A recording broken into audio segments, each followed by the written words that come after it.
मेहदी कितनी जंग लड़ेंगे, मुझे ये बोलो ना। मोटा सवाल है, मोटा। कितनी जंग लड़ेंगे? 2 जंग। 2 जंग। किससे किससे? एक तो उम्मतियों से लड़ेंगे, हाँ है ना। हाँ चलो, हाँ और दूसरी रोमी। तो इन्होंने लड़ ली है। शकील बिन हनीफ ने रूमियों से जंग कब लड़े? नहीं, बोलिए ना सही बात है। आने वाली इंशाल्लाह आ जाएंगे। कब आएंगे? आप एक्सेप्ट कर लो। अगर चलो, वो तो ये है कि इमाम मेहदी जब, एक मिनट, इमाम मेहदी जैसे ही ऐलान करेंगे फौरन जंग होंगी। इन्होंने ऐलान। अस्सलाम वालेकुम। कुछ साल पहले इंडिया में एक फितना खड़ा हुआ। एक शख्स ने, जिसका नाम शकील बिन हनीफ है, उसने अपने आप को महदी बना लिया, ईसा अलैहिस्सलाम बना लिया। वो दावा करता है कि मैं ही महदी हूँ और मैं ही ईसा अलैहिस्सलाम हूँ। और उसने अपनी तबलीग शुरू कर दी, क्योंकि मुसलमान इस मामले में मुहतात रहते हैं और लोगों को बताते रहते हैं कि नबी मोहम्मद सल्लल्लाहु अलैहि वसल्लम ख़ातमुन नबीयीन हैं, आखिरी नबी हैं। लेकिन फिर भी कुछ लोग नासमझी की वजह से इन फितनों की बातों में आ जाते हैं। तो ऐसे ही थोड़ा सा पहले एक शख्स लोगों के हत्थे चढ़ा, उनको मिला, जो कि उस शकील बिन हनीफ के दावे को कबूल करता है, उसका मानने वाला है, यानी उसे ईसा अलैहिस्सलाम और महदी मानता है,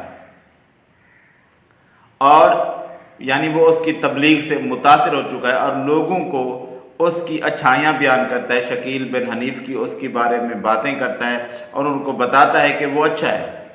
और जब वो शख्स पकड़ा गया तो लोगों ने उससे बातें की, तो जिससे यही ज़ाहिर होता है कि वो उसका फॉलोअर है, उसको मानता है, उसकी बातों से कैल हुआ है। तो मुसलमानों के अंदर इस बात का इल्म होना चाहिए कि महदी जो आएगा वो कैसी शख्सियत होगी, और ईसा अलैहिस्सलाम का नज़ूल होगा तो कैसे होगा। ये मामला वैसे तो बड़ा लंबा है, इसकी बहस लंबी हो जाएगी, लेकिन मुख्तसर बातें मैं कुछ समझाने की कोशिश करूँगा, जो बात भी थोड़ी सी होगी लेकिन समझ भी जल्दी आ जाएगी इंशाअल्लाह। पहले नंबर पर जो महदी आना है, उसकी नबी सल्लल्लाहु अलैहि वसल्लम से जो रिवायात हम तक पहुँची हैं, उनमें ये वजाहत है कि एक तो वो नबी मोहम्मद सल्लल्लाहु अलैहि वसल्लम की औलाद में से, फ़ातिमा रज़ी अल्लाह ताला अन्हा की औलाद में से होगा, पहली शर्त यह है। और दूसरी यह है कि उसका नाम मोहम्मद होगा और उसके बाप का नाम अब्दुल्ला होगा। एक तो ये बात हुई, और दूसरी ये बात है कि वो खुद दावा नहीं करेगा, लोग ही उसे ओहदा देंगे।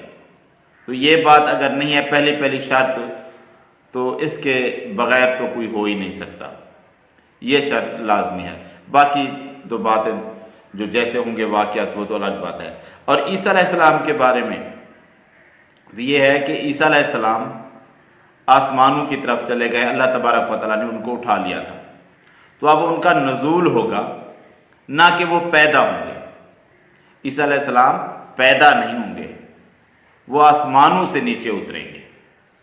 तो ईसा अलैहिस्सलाम जब आएंगे तो वो पैदा नहीं होंगे बल्कि आसमानों से आएंगे, और उस वक्त महदी भी मौजूद होगा, जिसका नाम मोहम्मद बिन अब्दुल्ला होगा, और उसको लोग अभी महदी के नाम से याद करते हैं।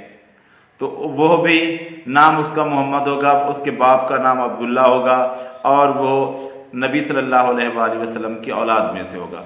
जब ये बातें किसी शख्स में पाई ही नहीं जाती, तो वो जो आम मुसलमान हैं, तो उनको चाहिए कि पहले ये तो तहकीक कर लें कि वे महदी जो है ना, वो कैसे आएगा, उसकी शख्सियत कैसी होगी, और वो किन सिफात का मालिक होगा।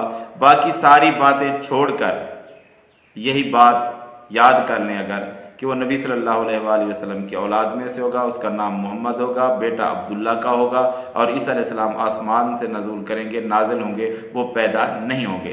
तो इन बातों के समझने के बाद किसी जी अकल के लिए ये बात बहुत मुश्किल हो जाती है, नामुमकिन हो जाती है कि वो किसी अहले गैरे को नबी मान ले, या उसको ईसा अलैहिस्सलाम की जगह मान ले, या उसको मेहदी मान ले। तो ये बात हर बंदे को पता होनी चाहिए कि ये बातें हैं, ये लाजमी शरैत हैं, जो आगे लोग आएंगे उनमें अगर ये नहीं है तो फिर वो शख्स वैसा नहीं हो सकता। अल्लाह तबारक व तआला हर मुसलमान को इस बात से, इस बुराई से, इस फितने से बचाए जो कि ऐसा ऐसा ये भी फैल रहा है। पहले आया था गुलाम मोहम्मद कादियानी, उसने भी लोगों को कैल कर लिया था और एक नया मजहब बना लिया था। तो लोगों को इस बात का इल्म लाजमन होना चाहिए कि मेहदी और ईसा अलैहिस्सलाम कैसे आए।